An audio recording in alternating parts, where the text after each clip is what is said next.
رحمت کا مطلب ہے کہ ہم دوسروں کی تکلیف کو کم کرنے اور ان کی فلاح و خیریت کو فروغ دینے کے لیے عملی اقدامات کریں۔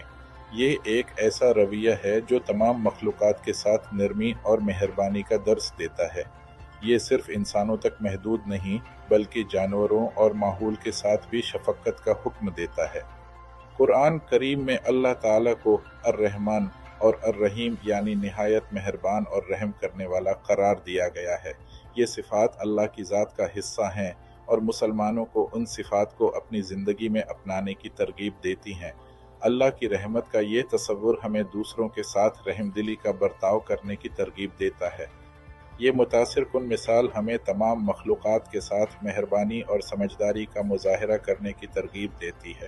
ایک مسلمان کو چاہیے کہ وہ اللہ کی صفات کو اپنی زندگی میں منعکس کرے اور ہر ایک کے ساتھ شفقت کا رویہ اپنائے۔ یہ رویہ نہ صرف روحانی ترقی کا باعث بنتا ہے بلکہ معاشرتی بھائی چارہ کو بھی فروغ دیتا ہے۔